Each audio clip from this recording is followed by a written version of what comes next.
Hello and welcome back to the Comic-Con Podcast, episode 23. Tonight we're going to do nothing but Jordan references. MJ, Chicago Bulls. No, we're really not. Shout out to everybody. Thank you so much for supporting us. You can hear us on Anchor FM, Google Podcasts, Apple iTunes, and of course Spotify. I am one of your hosts for this evening, Justin, aka Nemesis Prime. And my man, Zach. What is going on? What's up, everybody? Manimal here in the house as well. Excited about this show. We got a lot of good topics. You know, it's great because we've had a lot of good topics recently. I feel like a couple, maybe in our teens of the episodes, there were a couple episodes that we were kind of lagging on like good info, you know, like good topics. Yeah, we were struggling a little bit.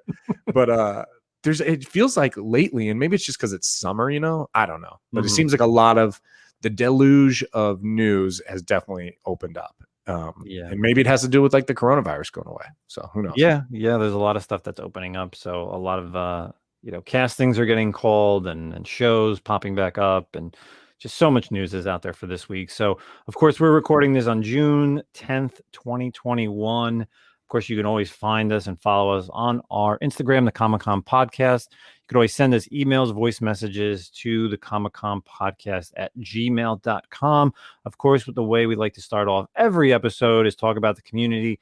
And we do have a community question. Before that, hey, Zach, did you hear about some of the community drama going around? Ooh, some auctions? I love drama. No, tell me. Oh, you didn't see all that? Oh, well, I really want to get this guest on, but there was some hate going back and forth because of some auctioneers. And I know we've kind of talked about this in the past with how auctions work, but there's one auction out there that you have to like do some small fee and fill out an application form. It's pretty funny, but I don't want to really talk. I don't want to get into it too much, but I thought maybe you heard about it or watched it on Instagram because it's very interesting. So it sounds familiar. I think some people were talking about it a little bit. Kind of had a busy week, so I haven't got able to delve into it. But now I want to. It sounds juicy. So like, are we talking like consignment sales or like what? Like kind of like to actually jump on this person's auction, you actually have to fill out an application or pay like a cover charge. Basically, yeah, and then like a cover fee, and there's this whole thing about it. So. Some really interesting stuff. I'd love to get the person who, started off this big divulge of the Instagram drama that I have watched for 2 days, which was a lot of fun. Maybe we'll have him on the show. And if anybody's out there listening and knows who it is, then what's going down in the YouTube and IG community. So, but let's kind of move on to... it's been a bit since we've had any good drama, so we should definitely do that. Yeah, we would definitely like. And Zach and I have been talking. We do have some upcoming guests that are going to be popping on the show this month. We have a artist and writer for a publication book that I met when I was at Garden State Comic Fest last weekend in New Jersey. We do have some YouTube and IG people coming on here that I've reached out to. So you'll be seeing some guests coming in the next upcoming episodes.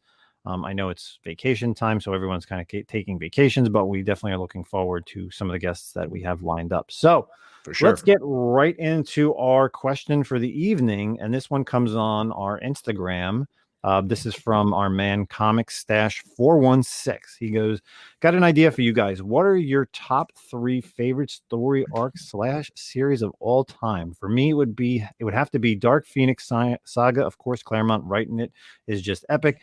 Inhumans by Paul Jenkins and Squadron Supreme by Mark Gruenwald. So, man, that's some pretty good picks. The Inhumans is a really interesting one from Paul Jenkins. That's the Marvel Knights one, right? Yeah, I think so. That the one with man, I always get this one confused, but I believe that's the one where it follows like a lesser known guy, and he interacts with the Terrigen Mist for the first time, I believe. Maybe I hope I'm not screwing that up. Could be right. No, it's definitely in that it's definitely in that run. That was when like the Jay Lee did all those the covers and the art. I mean, that was some really good stuff. That was like early 2000s. Yeah, I think so. That's good. I remember they actually did some. The covers are badass, and the interior again, because Jay Lee's doing the art inside, and he doesn't really do too much art anymore. It was that style, that same thing he had like in Dark Tower, right? but yeah, it was definitely very dark because again, it was one of those Marvel Knight storylines, so it really didn't follow the path of the normal and Marvel comics that were going on in that early 2000s. Mm-hmm. Yeah, I always enjoyed the Marvel Knights stuff. It was, it was almost like it was its own separate universe, kind of, but it was still, sometimes it was canon, I guess. I don't know. Mm-hmm. It was always kind of So, confusing. to Comic Stash's question, what are your top 3 story arcs or story runs? So I tried to break it up into Marvel, DC, and like kind of independent. I didn't want to like just issue or like ramble off 3 X-Men stories. So everyone knows my X-Men is definitely going to be up there. And I think if I had to pick an X-Men storyline, it's definitely Age of Apocalypse. I love Age of Apocalypse. It's probably the X-Men storyline I reread most often. It's just so great because it also allows you to like reread it without being bogged down by the previous history of the X-Men, because it's just such a self-contained story. So really love Age of Apocalypse. Now, shout out to Dark Phoenix Saga by Chris Claremont, because of course that's epic as hell. So DC, I went with Blackest Night, and I really love Blackest Night for multiple reasons.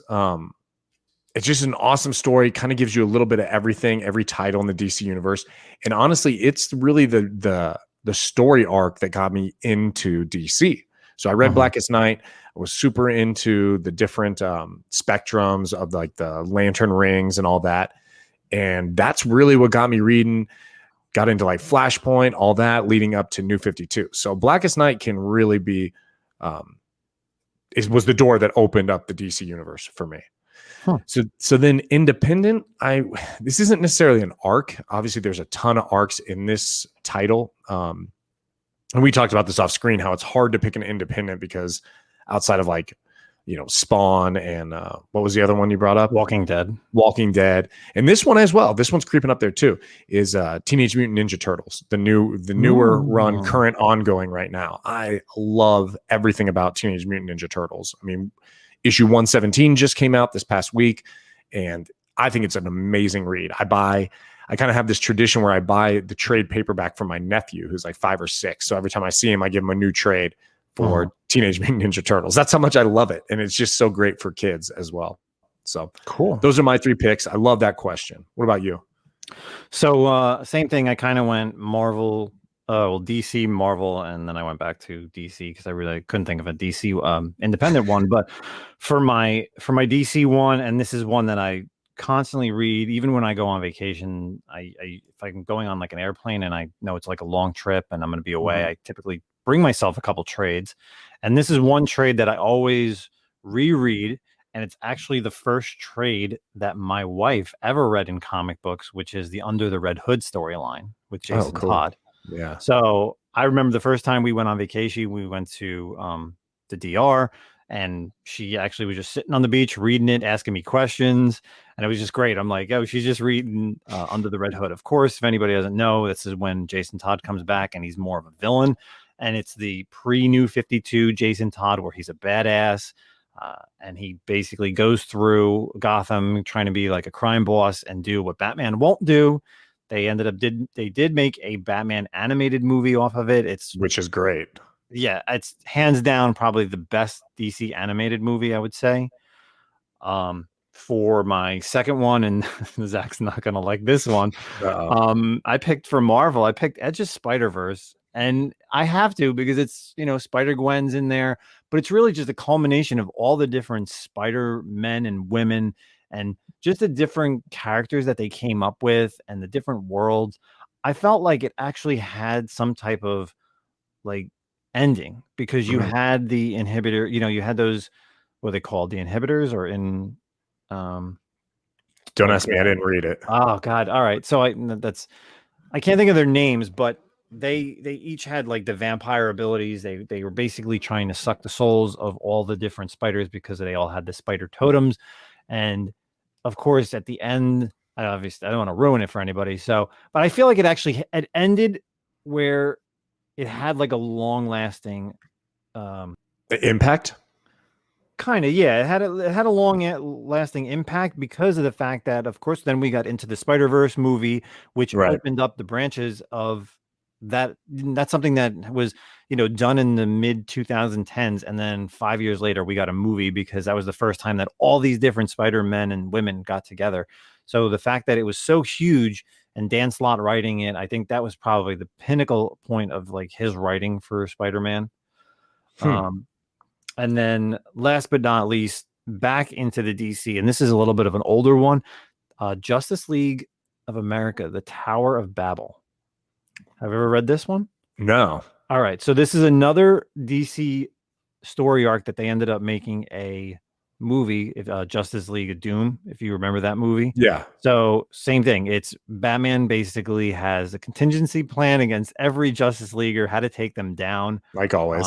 Of course. And in the Justice League of Doom, the way that it's completely different than the story arc that is in the comics. In the movie, there's different villains that take down all the superheroes because of Vandal Savage. In the story arc in the comics, it's Ra's al Ghul, and he actually takes the graves of Martha and Thomas Wayne, and basically he says, "I won't give these back unless you do X, Y, and Z." So, and in the comics, it's a little bit different because it's set in the 90s. So you actually have different characters. Like in the movie, you had the Green Lanterns, you had Hal Jordan, but in that time frame, you actually had Kyle Rayner. Right. So it's a little bit different. And even some of the characters you had, like the Flash was in there as well. And I don't believe the Flash was in the movie, if I'm not mistaken. He could be, but it's a story arc that I always go back to. It's only 4 issues. It went from Justice League JLA 42 through 46. Quick little read. You can easily pick it up. I think they're probably like cover price, if not a couple of dollars more. It's not an expensive run, but it's one of my favorite reads because it basically sets Batman on he is a badass. Like he literally will he has the ability to take down any Justice Leaguer across any team. So cool. Those are my 3 books and Zach's 3 books. That's really cool. Thank God for that question, because we really enjoyed that. Yeah, that was awesome. What do we have next? So we've got some really good Marvel Disney Plus news, and this is kind of like what we said in the beginning. It's really cool to see the floodgates open up, and now we're actually getting castings for all these Disney Plus shows and movies and whatnot for the MCU. And all these things we've known that were coming, but we've kind of been on, really quiet about. So recently got a casting for a She-Hulk villain. They cast Jamila Jamil as Titania from Marvel Comics. So if you know, Titania's first appearance is Marvel Superhero Secret Wars #3. So if you're looking for that book, go out there and try to snag it up. But this is really cool. I'm pretty excited about this casting. I watched The Good Place. That's how I know Jamila Jamil from. I love The Good Place. If you need a little short 4-season funny show to watch on Netflix, check it out. I don't think you'll be too disappointed. And she's great in that. So yeah, I think we talked about this, like who the villain was going to be, right? There was definitely rumors. So there was rumors that I'm sure we talked about this over the past 20 or 6 months that we've been doing the podcast. Shout out to TiVo from Lords of the Long Box dropping this literally a year ago today, almost. I think, and I was on that episode. Yes, you were. Yeah. So this is something that we talked about, and it's funny when I quickly rewatched the show that you were on with TiVo and Ryan, and 9.8s in that time frame were only going for between $75 to $100. Wow. Today they're ending around $400 to $500 for 9.8. So if you would have bought in last year early enough, whether you bought a CGC or even near mint copies, you're definitely in the money, 100% right now. So yeah, I don't know the actress all that well, but I feel like we knew she was coming. It's something that they've talked about. They've also talked about Abomination coming back, and that's another rumor. So we may not see him. Yeah. Hopefully. Yeah. I mean, it was kind of, honestly, in some way, it was a no-brainer on who you were going to get. Like whether it was going to be like Titania or Thundra, it has to be one of these characters that is a powerhouse, to go up against She-Hulk. I mean, I don't think, and I know we talked about this in terms of like who were her main villains, you know what I mean? And that's really all we could come up with was like those 2 characters. She doesn't necessarily have like the rogues gallery of like the Hulk or other characters. You know, she typically just fights the Hulk's villains as well. So I think this will be cool. And I think we saw, I think the report shows that they're doing like a different take on the character. She's described as a Kardashian-esque social media influencer in her 30s with a dark side. So a little updated kind of version of the character. It should be pretty cool. I think that'll be awesome, man. Nice. So past the Marvel TV series, we do have some Star Wars news, and this was something that Zach brought to my attention that I didn't know about. So what do we have on some Star Wars news, Zach?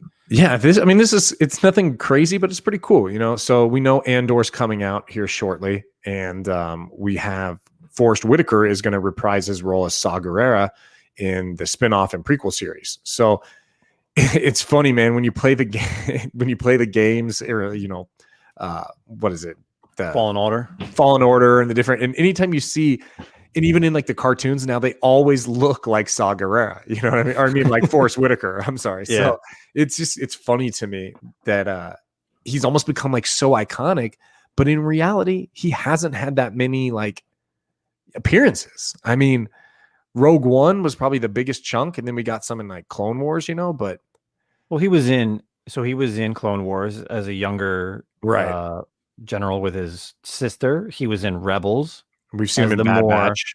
We've seen him in Bad Batch. We've seen him in, again, like you said, Rogue One. He's been in Fallen Order. So he's actually a character in the Star Wars universe that's probably been in more stuff than people realize. True. If they haven't played, like if you didn't play Jedi Fallen Order, which everybody should, because I talked about it a long time ago on one of my Star Wars specs for a certain character. Go out and check that one out. I think Saw Gerrera is a great character, and the fact that we're going to see him, and every time you do see him, he's aging, he's getting worse, because by the first time that we've really ever seen him in live action, it was, you know, obviously it's towards the end of his life, and you could see what a difference that the war has taken on him, right? Which is something that we've never seen in like the Star Wars universe. Yeah, I mean, he's such an interesting character. And, you know, actually, like I'm thinking about it, he's kind of has a lot of similarities with Anakin, where, you know, he starts off good and then he inevitably kind of becomes bad. Obviously, he doesn't go the same way as like the Darth Vader bad Sith wise, but he does kind of let the war get to him and it changes him. He gets a little darker and he's just like this. He has no pity or mercy anymore. And he kind of has like lost his way. So he's a great character, but he's also kind of a sad character to see. You know what I mean? And one of the other rumors I heard too was that we might see an Obi-Wan Kenobi appearance in Andor. Now, I don't know how true that is or whatnot, but I think that would be really cool, since I think Andor comes out before the Obi-Wan show. Yeah, they've been filming Andor since prior to between D23 and the Disney Investor Day last year, because I remember they showed off a trailer, brief like teaser type of trailer, anything intense, but it had of course Cassian Andor kind of talking and some other stuff that was going on in the background. But I'm excited for that show. Will Obi-Wan show up before the show started? I said no, because I feel like he's always going to be on Tatooine that we're going to see. But what you're saying is, hey, maybe, you know, the Endor show, they'll go to Tatooine and look for him and kind of ask him, you know, what should they do? Yeah. So, or just interact with him, run into him. You know, you got Ben Solo out there running amok. So yeah, it's a possibility. So, and then what are the other sad Star Wars news that we have for today? So bummer, you know, Andor coming in probably early 2022, which we kind of expected, but some bummer news is Mandalorian is pushed back once again, season 3, and it's looking like that's probably going to be late 2022. So to tide us up, you know, we do have Book of Boba Fett coming out this December, so that'll kind of hold us over. And a lot of things are kind of calling that Mandalorian season 2.5. So we still got that. You know, it kind of sucks because we've been used to, I guess, 2 years of Mandalorian back to back, and now we're going to have a pretty big gap between the next season. But we got a lot of other stuff. We got Andor, we got Obi-Wan, and then we'll get some Mandalorian. So, all right. Let's go with some other stuff. This is a little bit of an interesting stuff for anyone here on the East Coast, and of course, really, maybe even if you're, of course, Marvel Comics fan. But today, this is actually over on News 12 in the Bronx. So in Bronx Street, where Stan Lee was raised, has been co-named in his honor. So over on in the Bronx. So Lee was, of course, raised in the Bronx and lived at an apartment on 1720 University Ave. He also attended Dwight Clinton High School. So, of course, who is Stan Lee? We all know who Stan Lee is. But in between Bryant Place and West 176th Street, there is a sign that says Stan Lee Way. So Councilman Fernando Cabrera spearheaded the project last year, and it finally got put through. So there was a big ceremony today, which is really awesome. So if anyone's in the New York area, you want to get over to Bryant Place and West 176th Street, you'll see the sign that says Stanley Way. And he even quotes saying, when you walk into Clinton School, we have the portraits of him. It's an inspiration like you never know what could have come out of the Bronx, says the classroom councilman. So that's really cool. I'm seeing the picture here. That's just quite an honor. About time. Kind of late. Yeah. Kind of late. You know what I mean?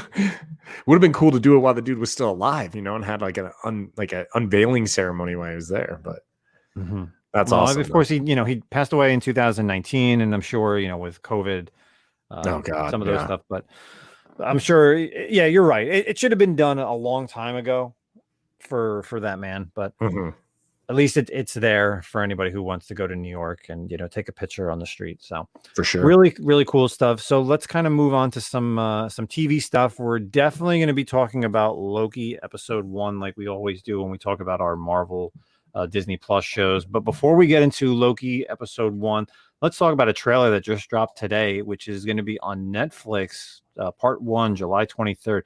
He-Man Revelations. Hell yeah, dude. Zach, let's talk about this, man.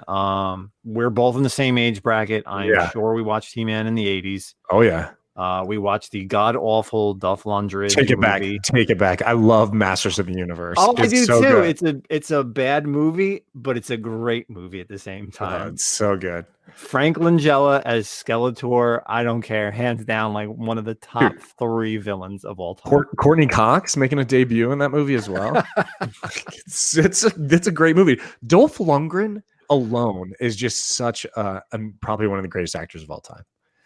Not true, but I mean, we got Rocky 3. Dude was the Punisher in like the original Punisher movie, which was horrendous, but cult classic, great. And then Masters of the Universe, He-Man. But yeah, so I guess we could talk about Masters of the Universe, but let's talk about this trailer. So yeah, let's do that. We have first of all, the animation looks great. It looks if anybody's watching any of the Netflix original stuff that's going on, like Castlevania, which I just finished up season 4, it is awesome. The action looks hands down great. The characters, it literally brings me back to like the 80s and even that early 2000 Cartoon Network He-Man that they did. So, Skeletor is in there. You have Evelyn, Merman, Beastman on the villain side. Man at Arms. You got the cyborg guy, what's his name? Fisto. He's the black guy, right?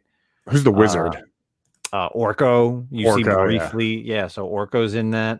I'm trying to think of a couple other characters that Tila's in there, but I thought it was great. The cheesy 80s music. Oh, dude, I have it stuck in my head since I've watched it earlier today.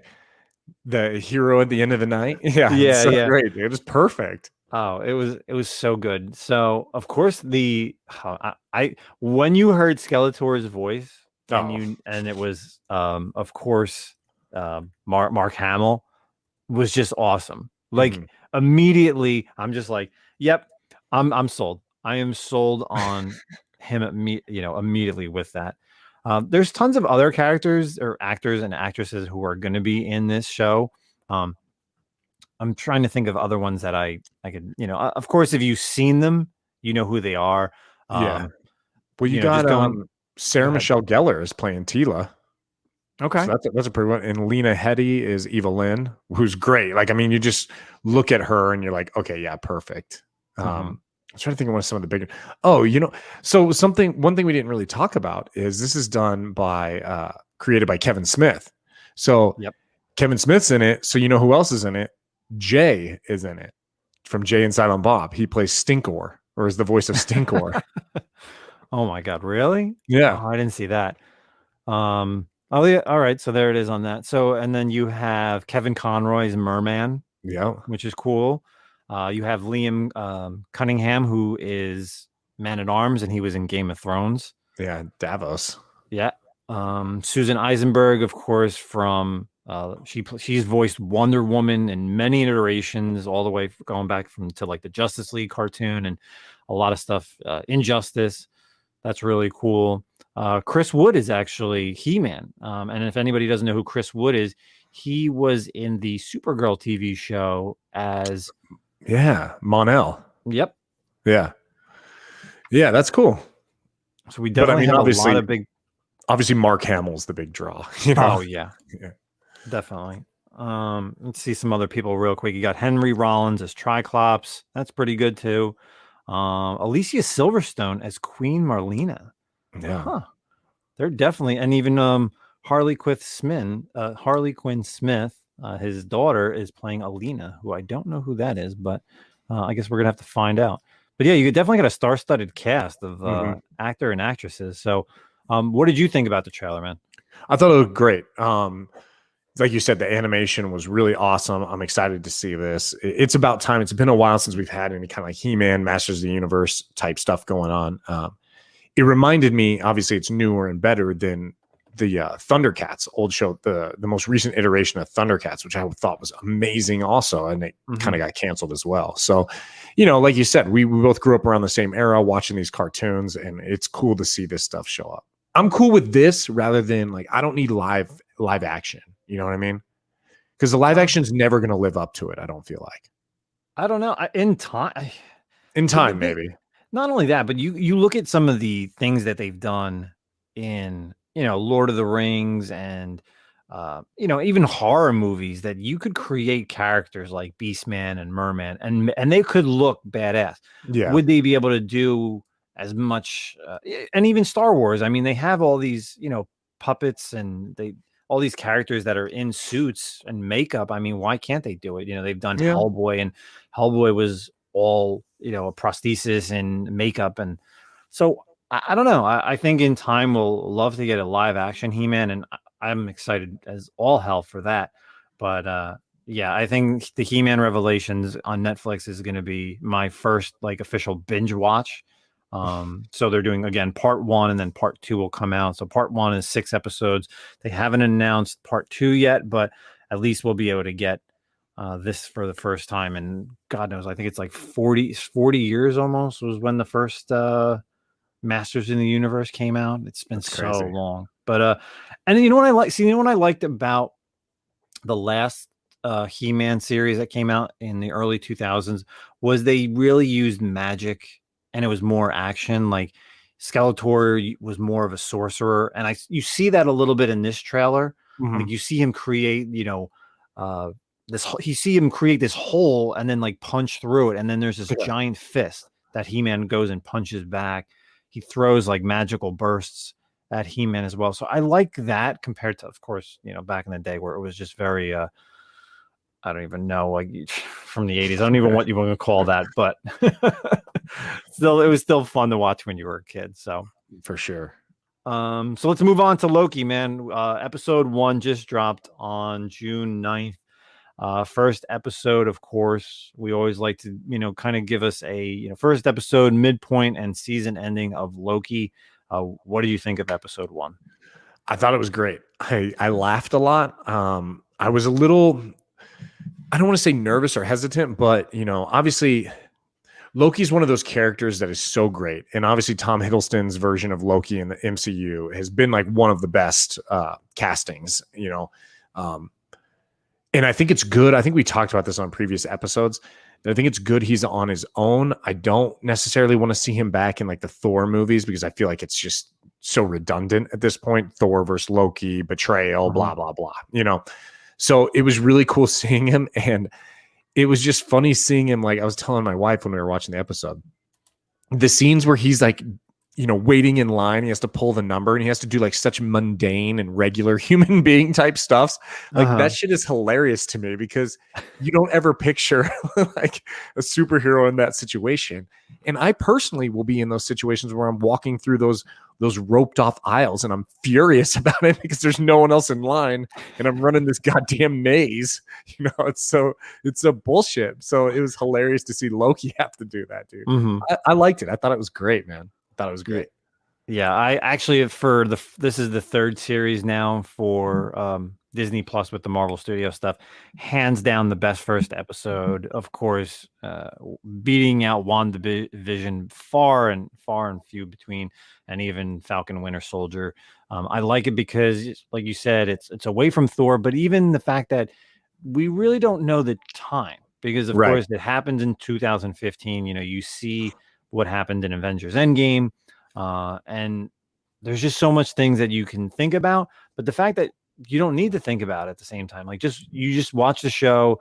There's nothing to spec on in this show because it's just him in different times. And one of my favorite parts was the fact when he was on the airplane telling the story of how he was DB Cooper. Right. That was cool. And he's just like, I lost a bet to Thor, and that's kind of how I became. So it's, when he saw, and even Owen Wilson is great in it. Of course, Owen Wilson's a funny actor, but the fact that he was in this, he really plays the role very well as the time variance, and you get that history of what was going on, and the Infinity Stones are in there as well. And everyone jokes about, well, then why didn't it work?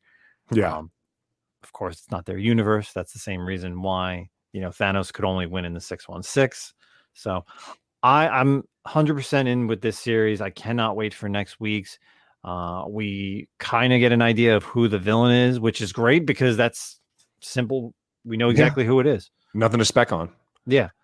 It was, I really, to kind of like double down on the mundane aspect that I loved. It's so great to see Owen Wilson. So against Loki, the character Mobius against Loki, because if you go back to the original phase 1 of the Avengers, of the MCU, there really is no more ridiculous kind of character than the Thor universe, with like the Asgardians and they're like these gods and they're from another world. So it's really funny to see the play of like a bureaucrat, like pencil pusher up against like this like god from a mystical world. You know what I mean? Like it's black and white. It's totally, I loved it. I loved how they play off each other. And I thought it was actually honestly, like it was touching, that moment when like Loki's watching his life, when he's watching himself on the screen and seeing how he ends up, so I thought that was like really cool. And, it kind of wraps up the one, maybe not the only one, but the big question mark of Endgame, which was, okay, what the hell's going to happen to the universe if Loki just dipped out? You know what I mean? So, yeah, dude, I'm excited for this. It was really cool. Really, really cool. And it's great that we get it on a Wednesday because we, of course, know that the Bad Batch is Fridays. So, gives you something in the middle of the week where there's nothing really on TV. I'm of course always watching all the CW stuff, and that's really in the beginning of the week, like Sunday and Tuesday. So the fact that like on a Wednesday night or Wednesday morning, whatever, I can actually get something new to watch because there's really nothing else on TV, which is good. So definitely, first episode, absolutely loved it. We'll talk about it in a couple episodes. I think it's only 6 episodes. 6 episodes, yeah. So we'll be back after episode 3. We'll talk about more about Loki, and then of course we'll give our final review after that. So that's all of our TV and movie news for the evening. Let's kind of get over to some comic book stuff. So this is a big one from Image Comics. So Spawn Universe set some huge milestone sales for them. So of course Todd McFarlane is bringing out a brand new #1 called Spawn Universe. This is over at the Hollywood Reporter. This was just posted on June 8th. So ahead of its June 23rd release, the pre-orders for Spawn Universe #1 has hit 211,000, which is making it Image Comics the most #1 highest selling comic in the 21st century, which is pretty awesome because I'm looking at some of these other lists of these titles. Like you had Crossover that just came out last year, which I thought had a huge print run. That had 150,000. You had Noctera that just came out earlier this year, had 140,000. And then even another one that's on this list, which was huge, was Jupiter's Legacy back in 2013, 125,000. So the fact that everyone is pre-ordering this book I know that you said you pre-ordered a couple of this one, right? Because there's a couple covers. Yeah, I got some package. I not pre-order. Well, I guess pre-ordered off eBay, and it came with like the 6 covers. So, it's surprising and it's not surprising, I guess. Let's be honest.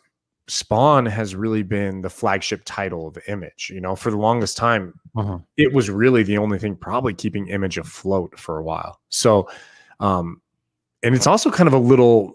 I'm surprised it took this long to like branch out. I know they did like mini series. The what are the 2 cops' names? Sam and Twitch. Sam and Twitch. They've done like little mini series and spinoffs and stuff like that. But to actually build out into a shared universe, we know that in August we've got King Spawn #1. In October we got Gunslinger Spawn, and then even in December there's a team up book called The Scorched that's coming out. So they're really like tripling down on the Spawn universe, and it does kind of seem like, wow, like I'm not really sure why you waited this long, but we'll see how it goes. Neither you nor I are like massive Spawn fans, right? No, in the early 90s, of course, like I read Spawn probably like 1 to 50 or 75. And I was definitely getting all those little 3 to 5 issue miniseries like Curse of Spawn, Curse of the Hell Spawn, and Medieval Spawn. But they've never done this where, there's like a shared universe that they're going to have multiple characters in their own titles, which still all relates back to Spawn. Yeah, I think I probably ended around issue 50. I think that's probably the last issue I read. So I feel like that was a big jumping off point for a lot of people, because you never see issues like 100 to 200. Very rarely do you see them in comic shops, and that 150 era is like expensive, like decently priced books and tough to find. Yeah, I might have to get back into it. I might have to read it to get up and ready for Spawn's universe. It's something cool, like I'm down now. Like there's a little bit more to it, more than just like one title. It could be interesting. And, not to be an asshole, but if there's better writers than McFarlane, I'm definitely interested. You know what I mean? Cool characters with better writers, sign me up. Yeah, there's definitely a lot of good people that are going to be on these books, I think. So, we may see, some branch out, and Image Comics may hit like top 10 lists, moving forward in August into the rest of the year of 2021. So let's move on to some other comic book news. Let's go with another high note before we end on a bad idea. Foreshadowing there. So last week they dropped some solicitations for DC Comics coming out in August. Of course, the solicitations you pretty much can find on a lot of websites. I always use gamesradar.com for my solicitations. So they typically show you books that are going to be coming out at least 2 months down the line. So you'll have the full run of all the different comics that are, let's say for DC Comics, Marvel, Image, whatever it is. They show you the covers. They give you the on sale dates. They tell you, who's on cover A, cover B, the solicitations, writers, artists, the whole 9 yards. This is something I kind of wanted to, bring to the forefront. I think it's really interesting, and you have quite a long time before this comes out to pre-order it. So there's 2 titles coming out in August that I feel like a lot of people should check out if you've seen these movies. So the first title is Batman 89 #1. So the solicitation as follows: step back into the Gotham of Tim Burton's semi-classic Batman movies. Batman 89 brings in screenwriter Sam Hamm and artist Joe Quinez, and to pull a number of threads left dangling by the prolific director. Gotham becomes torn in two as citizens dressed as Batman and the Joker duke it out in the streets. As DA Harvey Dent tries to keep the city together, he targets the one problem tearing it apart, Batman, and he'll get Bruce Wayne's help in taking down the Dark Knight. So, of course, being Tim Burton, we have a Harvey Dent who is played by none other than Lando Calrissian. That's cool. So the first cover, if you check out the cover, it's actually got Batman and it's got Two-Face on it. So that means we will see Two-Face, but we won't see the Tommy Lee Jones, we're going to be seeing the Lando version of, which is really awesome. There's, of course, the cover A. There's a variant cover by Jerry Ordway, and then there's a 1:25 ratio variant as well. I'm not sure how many issues this is going, but this is one title that I'm definitely going to be picking up because I was a huge fan of Batman and Batman Returns. What do you think about this, Zach? It's cool. I doubt I'll pick it up. It's not really up my alley. Mhm. It is fun to kind of see these like universes that, kind of aren't around anymore. And you wonder like, well, where would it have gone? One of the kind of universes like that I picked up for a little while was Smallville. They did like the season, whatever, 16, or I don't even remember, whatever the next season would have been. And I thought that was kind of cool. I like that a little bit. But yeah, I think it's cool, especially for, big fans. Definitely, dude. So yeah, definitely a really good idea. And right behind that, also coming out in August, is Superman 78 #1. So the solicitation says fly into director Richard Donner's Superman once more in Superman 78. So Superman 78 tells a brand new story adventure in the world of the beloved film. A bright shining day in Metropolis is interrupted by a mysterious drone that crash lands in the city and starts wreaking havoc. This looks like a job for Superman. But where did the metallic menace come from? What is its purpose? And who is Brainiac? So this is something that's going to be super interesting because, we have the actor and actresses that were in the original Superman movie basically are drawn like those characters. And the fact that you're going to get Brainiac to come into this, which is really awesome because you're going to see kind of like a Christopher Reeves Superman fighting Brainiac in the late 70s. That's cool. So, and then again, this one's coming out in, like I said, the end of August. It has a cover A, cover B, and also a 1:25 design ratio variant. So, if anybody's out there, you do still have quite a long time. You have a good 2.5 months to get both of these on your pre-order list. If you're a Batman or a Superman fan and you enjoyed those films, highly recommend checking these out and picking them up if you wanted a continuation story of what happened in the comic book world. So they did these as well. They, of course, there was the Batman 66 show, and they did a Batman 66 comic, which I picked up for a while. But again, I that wasn't my Batman. But for me, the Tim Burton, that was my Batman growing up originally. That was the first Batman that I remember seeing in theaters and on the big screen. So I'm excited for this. And the same thing with the Superman 78. I'm not a huge Superman fan, but I definitely will be picking up Superman.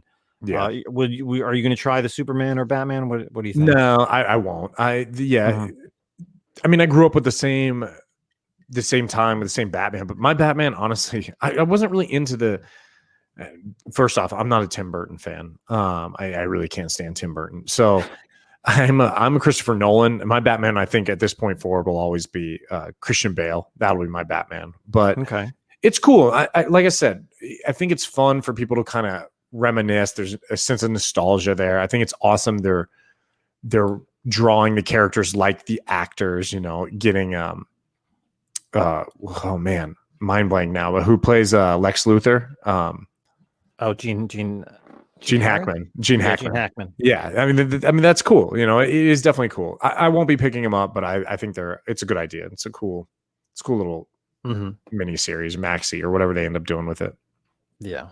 We're actually going to see what's going to happen at the end of August. So I definitely don't think it's a bad idea, if you know what I mean. Oh, bad idea. What about this bad idea? You want to start this segment? Dude. So I don't even know where to start with this, to be honest. And I'm not super knowledgeable on this because from the beginning, I always thought this was a bad idea. I thought this publishing company was obnoxious, and I had no interest in reading the 2 or 3 titles they had coming out just based on it seemed like it was designed to push collectibles, you know what I mean? Or to make them collectibles and sought after. And I don't appreciate that. Like, that's not why I'm into comics. Like, I like the stories and stuff. So anyway, after that little diarrhea right there, little rant. Yeah. That's all right. I'm in the same boat. I don't know, too much about this, but this was posted 3 days ago on their Instagram. I'm sure they shot out emails and it's all over the internet somewhere. So Bad Idea posted, "We regret to inform you that despite our best efforts and all of your wonderful support, Bad Idea, as we know, must end. Our sincerest thanks for the incredible journey. We will be announcing and releasing books throughout the rest of the year. Beyond that, Bad Idea is over." not really understanding this why, but then they continued to, you know, post some other stuff that was on their Instagram, and they still think people are, it's over, and then you can pre-order what's known as the Final Five, which is like a blind box type of thing. But what's really interesting, and this I got from my man, I got issues over on Instagram, and he found this 3 weeks ago. Dinesh is the kind of the head of Bad Idea, former Valiant Entertainment. Yes. Yeah. So he actually gave an interview over on the Absolute Comics podcast and was asked if Bad Idea would ever rename their publisher. And he stated, yes, we have a plan that we're going to be announcing soon, that we're going to go away. And we've got this super hot company, one of the hottest right now. What's the worst thing we could do? We could just say, we're so hot, we're going to go away. Soon we're going to be announcing we're going to be going away soon, and then come back with a completely brand new idea. But because why would we are determined to it's so stupid. This doesn't make any this sense. is in quotes, this is literally no joke, because why would you? We're determined to fail. A lot of it was obvious tongue-in-cheek, but it does seem to fit exactly what has happened. So of course he was on a podcast, but that's what he said. So anybody who's believing that it's over is, I don't know. But then again, on their Instagram, you can pre-order what's known as the Final Five. And what the Final Five is it's the next and final wave of Bad Idea books. It's a lineup that they've called the Final Five, which consists of 5 mind-melting, long box busting titles. That's so terrible. Of pure comic book brilliance by what is without a doubt the greatest collection of writers and artists ever convened. I feel like that's like a Marvel thing that they would say. Dude. An ensemble of comics so guaranteed to excite and dazzle that we're to offer them in a very special blind pre-order. No details about the final 5 stories, titles, or creators will be revealed until Thursday, June 17th, which is sometime next week.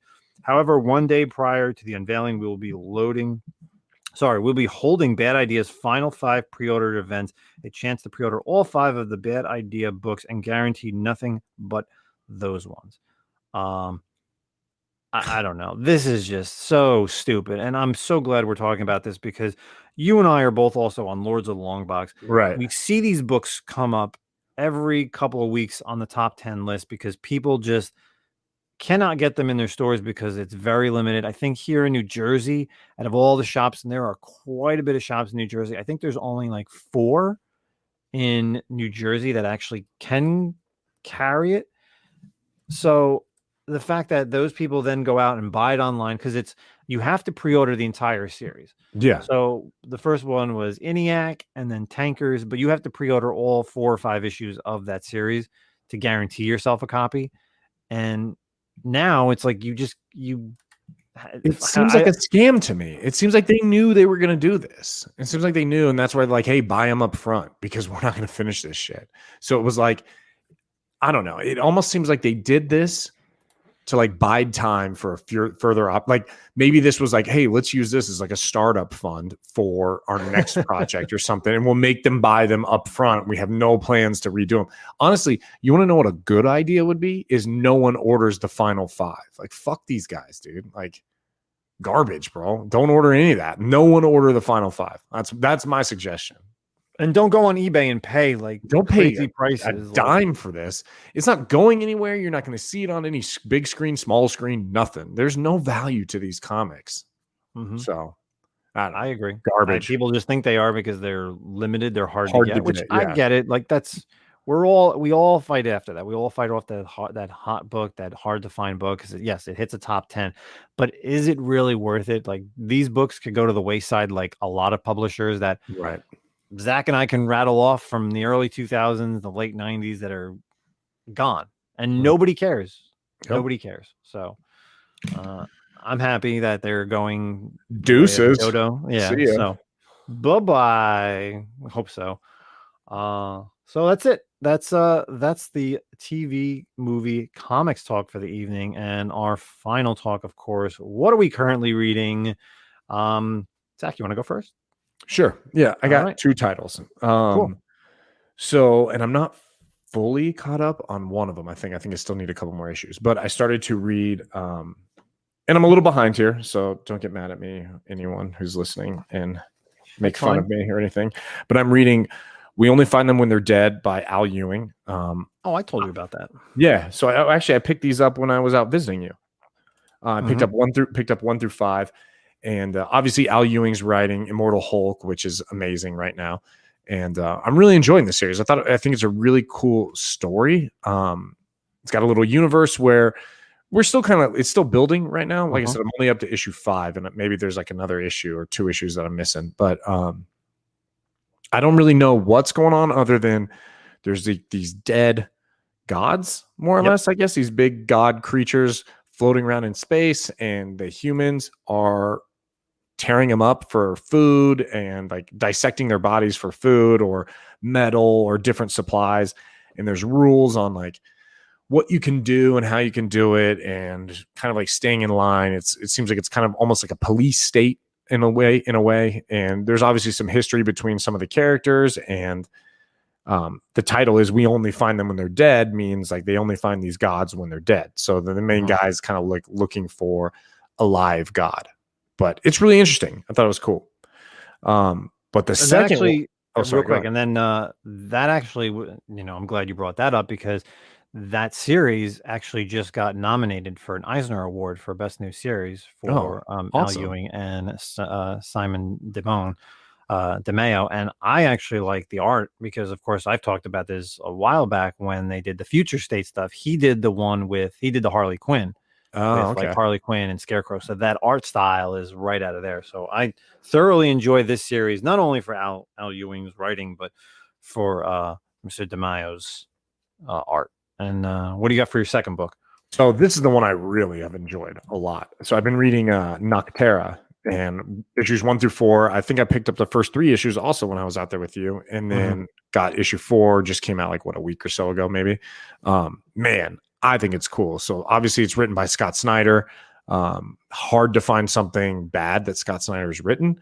So it's, I don't think you're gonna be disappointed, but it's really, really cool. And so like the idea there, if you're not reading it, is obviously in this world, it's somewhat post-apocalyptic, where through science or some accident, they have kind of like crossed over into another realm, the realm of Nock, and darkness has infested all of the world. And so it's perpetually dark out, and the darkness is also kind of like, I don't know, think of it as like a zombie virus that if you're in it too long, you change into this monster type character. So all the animals are changing and humans are changing, but humans are definitely more dangerous. And it follows this girl and her adopted brother who are kind of operating in this world. I don't want to give anything away, but it's awesome. Like, you guys really, really need to pick this up. I've enjoyed it. There's 4 issues now. I think the 5th issue comes out here in like a week or so, maybe next month. I'm not entirely sure. Like I said, I've kind of been picking these up as back issues rather than weekly, but it's really, really good. And I think I don't know who the artist is, but the art's really good too. I'm liking it, man. I'm really enjoying it. The first 3 issues, I was like, damn, this is cool.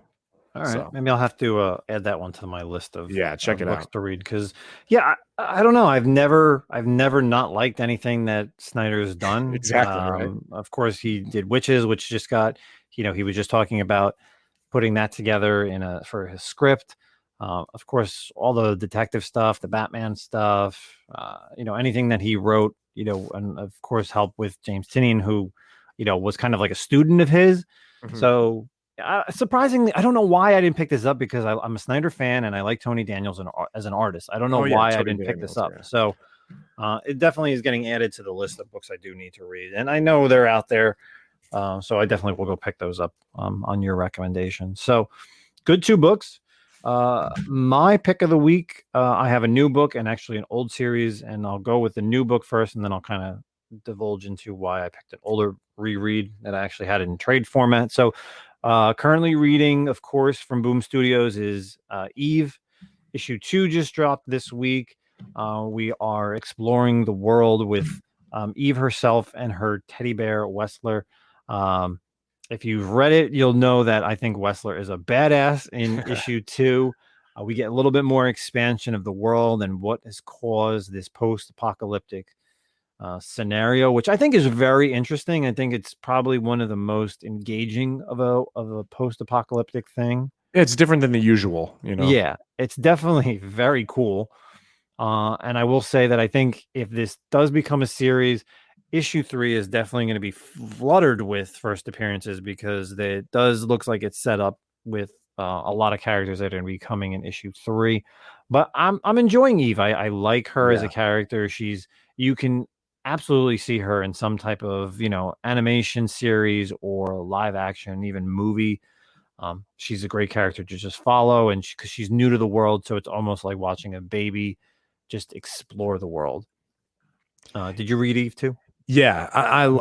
I loved Eve. I think it's great. And you're right. Who she reminds me of? She reminds me of a non-annoying Moon Girl from Devil Mm. Dinosaur Moon Girl. Like she's not like a know-it-all. She's not Mhm. like we said, like I've said many times in Marvel. I feel like all these new younger characters all have the same personality where they're like witty and quippy, and it's annoying. But Eve is great, and the interaction between her and Wexler. Is it Wexler? Is that what it is? Yeah, Yeah, Wexler Weckler. Mhm. is it's awesome. It's so good. I mean, I it's almost feel like really, it's really good. watching. Even it's like if you're watching the Bad Batch, it's like Omega because she was Yeah. never outside of Camino, so you get to see. It's kind of like watching her, like her exploring these worlds, and like everything that's new to her is new Mhm. to Eve. So Right. I definitely recommend this series, Yeah. without a doubt. You You're can missing definitely out go if out you're and not look at. reading it. Yeah, and you can easily go back and pick up issue 1. I know a second printing did come out this week, but I'm sure stores still have issue 1 first printings if you're that type of person that needs the first print. If not, at least you definitely can get issues 1 and 2. So that's my current read. But what I was looking, actually, I read over the weekend because Zach was talking about this a while back, with Iron Fist, and kind of how the Iron Fist had the different clans. Mhm. I went back and read Jeff Lemire's Green Arrow run from New 52. Oh, okay. The hunters So, or well, longbow so hunters, right? no, the Outsider War. So Oh, okay. to set this up, Jeff Lemire and Andrew Sorrentino did a run on the New 52 Green Arrow. It went from issue 17 up until about 34 or 35. Uh, Sorrentino's art is just badass. Let me just tell you that it's something that's completely different.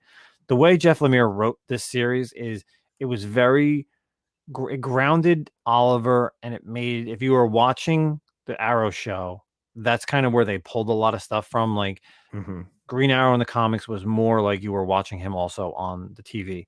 So throughout the 3 story arcs, there's 3 story arcs in this run that he did, and I really wish he would have continued because it was awesome. You have him fighting a character named Komodo, which is another type of mysterious archer who shows up, and it's kind of like a back and forth battle with him. The next story arc involves, of course, Count Vertigo, and Count Vertigo has always been a longtime villain of Green Arrow, as well as Justice League. We've seen him in multiple iterations on animations with the Young Justice. We've seen him in the Arrow TV show as well as the animated movie. And then the last but not least, the final story arc, which is really awesome. It's called The Outsiders War. Not to really divulge into so much and spoilerish, but so what they have in the Outsider War is there's different clans. So you have like the Sword Clan, the Fist Clan, the Shield Clan, and of course the Arrow Clan. So, and kind of Green Arrow himself is going through these different clans, trying to find out what is going on behind the scenes. And it kind of pulls a little bit of what was happening on the show. I don't want to give anything away, but I highly recommend reading this because there are some secrets that pop up in this, things that are, they kind of retcon a lot of stuff that Oliver did, especially, with the island, because he was on an island. But I highly recommend reading this run, Green Arrow, the Jeff Lemire run. It went about, like I said, issue 17 to 34. They're pretty cheap issues. I was looking up online. You can definitely get these fairly cheap as well. And Andre Sorrentino's art is awesome.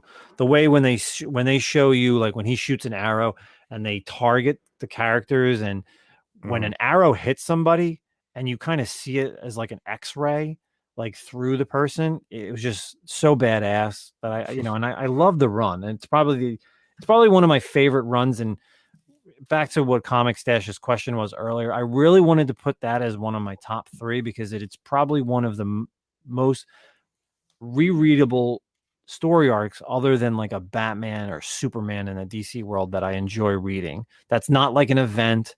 That's not anything, like I said, that's Batman, Justice League, or Superman. I think this Green Arrow run is hands down the best Green Arrow run you'll ever read.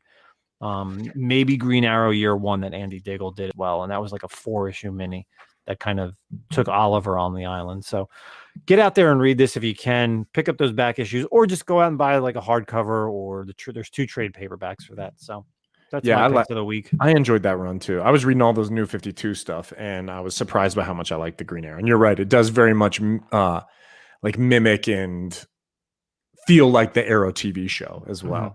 He's very like on his own kind of street level, not so much like the wealth really playing into it too much then. So I thought that was cool too. Great. Excuse me. Definitely just a great run.